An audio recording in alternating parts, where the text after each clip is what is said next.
Class 11 Business Studies, we are on chapter 2, and in chapter number 2 our topic is sole proprietorship. Yesterday I gave you the meaning and features of sole proprietorship. So features of sole proprietorship and meaning, yesterday we discussed like sole proprietorship is owned, controlled, managed, operated, invested by one person, decision by one person. He will be the whole profit recipient and he will be the only the risk bearer. If he will enjoy the whole profit, he will face the loss alone. And then accordingly I gave you the feature like formation and closure is very easy because there is no law or any act for sole proprietorship. Now today we are moving towards the merits of sole proprietorship. What are the benefits gets by a sole proprietor? In a simple words, we can say he will enjoy the whole profit alone. So our today's topic is what are the benefits, what are the losses a sole proprietor will face. Okay, so first of all, sole proprietors' merits are as follows. Merits of sole proprietorship. First of all, quick decision. Quick decision making means there is no need to consult with others. There is no need to take the opinion of others. See, when you will see the merits or demerits, you have to compare this organization with other. Like in partnership, if partners want to take the decision, they have some meeting, they will assemble and take the decision. It will be time consuming. But in sole proprietor, it's very easy. It's very fast decision making. He can take the decision himself, from whom he has to purchase, to whom he has to sell, what he has to make, what the decisions he will take according to his wish. See, in joint stock company, they have to take decision according to the choice of others, according to the consultation of others. Generally, they have annual general meeting, and in that meeting, they have to take the decisions according to the directors and investors. In cooperative society also, the decision will be combined in meeting. In partnership, others partners may influence the decision and the decision making will be slow. But in sole proprietor, you know, sole means one. He will take his own decision. There will be no one to take he will take opinion. No need to consult with others. Quick decision making. Then the next one, very good point. Confidentiality of information. See, my dear children, confidentiality of information means secrecy can be maintained. See, as the sole proprietor means the business owned by one person. Yes. So he can make the secrecy. No need to show or no need to share the confidential information with anyone. He has the power to take his own decisions, as well as he has power to not to show the information, not to show the secrets to others. Secrecy can be maintained in sole proprietorship. See, in partnership, the secrets can be shared among partners. Yes. In cooperative societies, all members are share the information. They have write it. And in joint stock company, the company should disclose every information in their brochures, in their annual general meeting, everywhere. So there is no possibility of confidentiality of any information. So my dear children, this is the merit of sole proprietorship, that all the secrecy will be in the hands of the owner, sole proprietor himself. Like I can give you the famous sweet shop of India. They will not disclose how they are making Kaju Katli. What amount of profits they are earning. What is the total revenue they are earning. Because the organization is sole proprietor. But if that is partnership, the partners may know. So this is the benefit of sole proprietorship. If you will make the sole proprietorship, then you will have secrecy of your information. It is not necessary to show to others. Okay. Not required to show to others how much profit you are earning, how much cost you have. The next is direct incentive. This is the point I have to explain you. Direct incentive. All the profit goes to the proprietor. I gave you the example of a general store of your locality. Yes.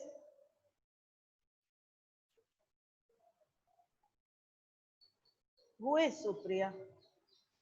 Direct incentive. All the profit goes to the proprietor himself. I gave you the example of a general store of your locality. If he opens the shop in the morning 7 o'clock till night 12 o'clock, he is working hard, he will share the profits. If he is putting more efforts, he is working hard, he is giving more times, the profit will be to himself only. There will be no one to share the profits. That's why it is direct incentive. See, in the sole proprietorship, if the proprietor is working very hard, if the proprietor is giving more time, if the proprietor is putting more efforts, then if the profit is there, he will share the profit. And that is direct incentive. Now, how direct incentive? If just now I give you the example of general store. If he opens the shop at morning 7 o'clock till 12 o'clock night, he works hard. But after, I'll take another example. The proprietor is sleeping at home, not going to the shop. If he is not going to the shop, then what happened, my dear children? Please tell me. There will be no profit. So if he is working hard, the direct incentive he is getting. Okay, next. Sense of accomplishment. Sole proprietor will always get this benefit. Sense of accomplishment, personal satisfaction by working for himself or herself. Like a boutique owner, a beautician, a tailor, they are doing their work of their choice and they are working hard, they are earning more. So that is sense of accomplishment for the sole proprietorship. He will get the personal satisfaction by working for himself. Then the next point, ease of formation and closure. See, in India, it is very easy to open any or start a business as a sole proprietor. Or it is also very easy to close it, to shut it down. No minimum legal formalities required. As I told you, there is no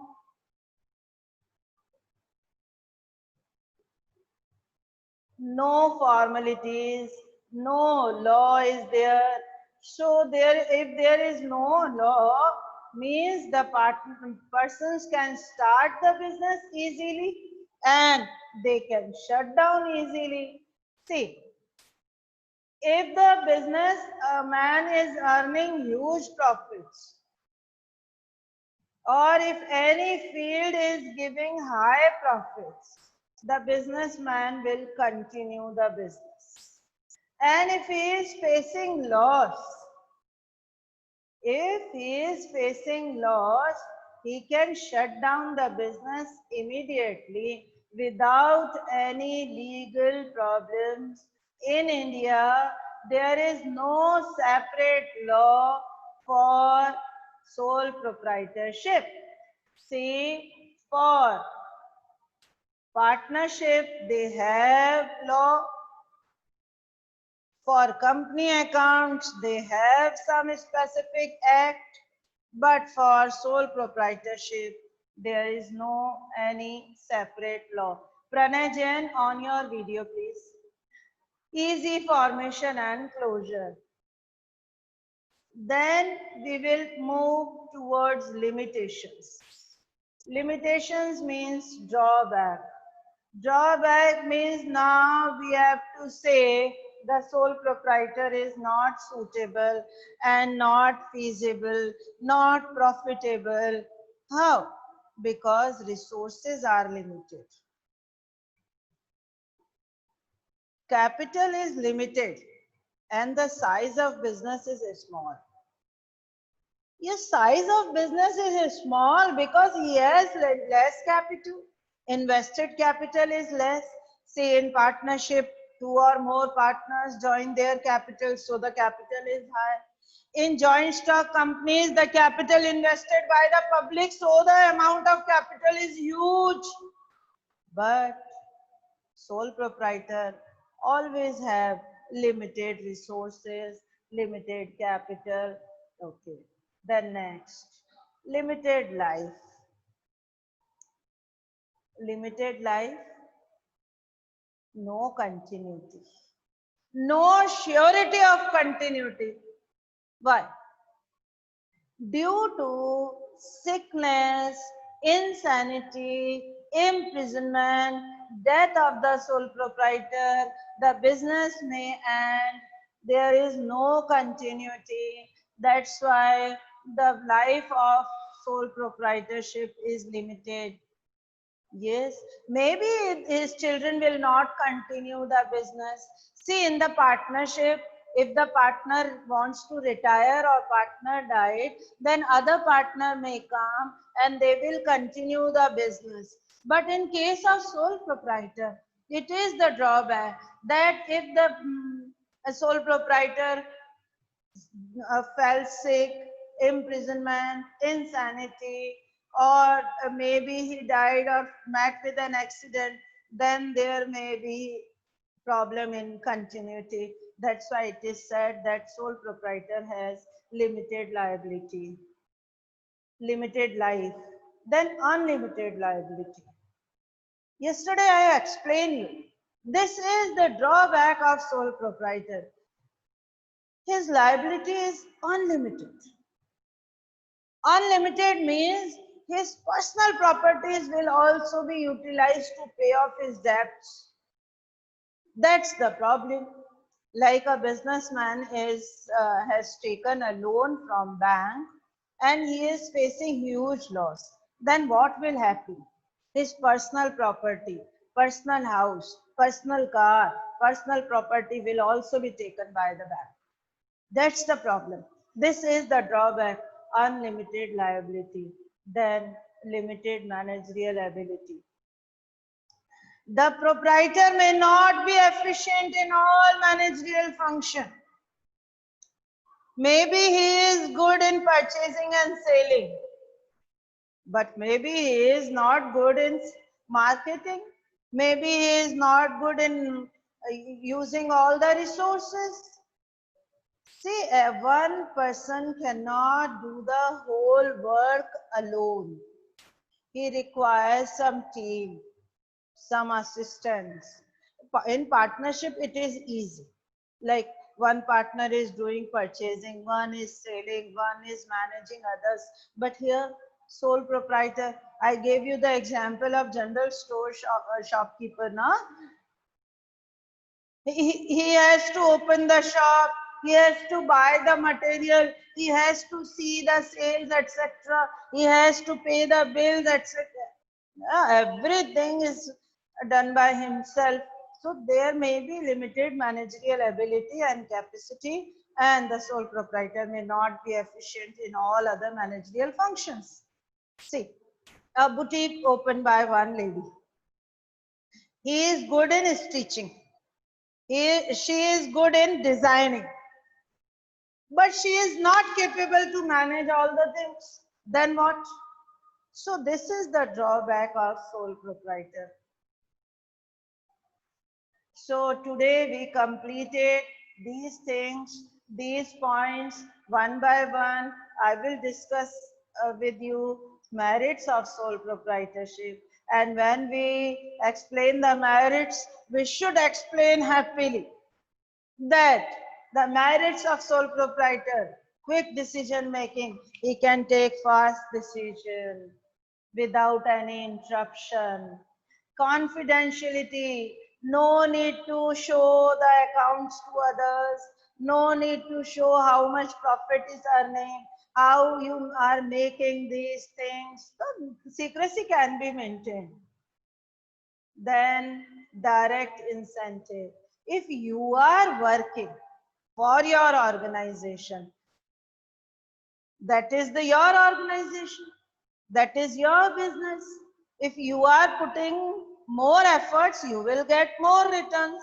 So there will be direct incentive, direct profit, sense of accomplishment. This is personal satisfaction and ease of formation and closure. See, this is the benefit according to me. If you have money, if someone has money and he is saying that a specific field is earning huge profits, he can be a sole proprietor and invest in that. It's easy to enter, and if he is facing loss, it is easy to exist, no problem. So minimum legal formalities, even the no law is there for sole proprietor. Now we have to see the drawbacks also. Limitations, limited resources. What are the resources? Money, capital. See, if someone has huge amount of capital, he can have the huge business also. But if a sole proprietor, no one wants to become sole proprietor. They want to expand their business, but because he has limited amount of capital and size of business is small, resources are limited. Everything you can buy with the money, material, money, machine, method, manpower. If you have limited capital, how you can invest huge amount in material, in machine, in manpower? That's the problem. See, when you compare limitations, when you compare it with the partnership or company accounts, see, partnership have more resources because more partners are there, minimum 2, maximum 50. In company accounts, they take the capital by the public, investors are there. Okay, so they have more capital, but the sole proprietor have limited resources, less amount of capital always. Then limited life. Limited life means no continuity, lack of continuity. How we can say lack of continuity? See, due to sickness, insanity, imprisonment, death, businessman met with an accident, there is no one to continue his business, so there may be limited life of the sole proprietor. Then next is unlimited liability. This is the main drawback. If he or she faces the loss in the business, the personal property will also be utilized to pay off the debts. Limited managerial ability. See, my dear children, one man cannot do the whole work alone. The proprietor may not be efficient in all other managerial functions. You can say that he should appoint the managers, but already I said you he has limited capital. He is unable to appoint so many managers or professionals. That's why he has to manage all the things alone. There may be problem. Okay, so limited managerial abilities. So this is the drawback we can say. So today we discuss the merits and demerits of sole proprietorship, sole partners, what are the merits they are having, like direct incentives, easy to start, easy to wind up, direct incentives, then sense of accomplishment, and few drawbacks are also there, like limited resources he has, he is unable to manage all the things, lack of continuity. So today we completed merits and demerits of sole proprietorship.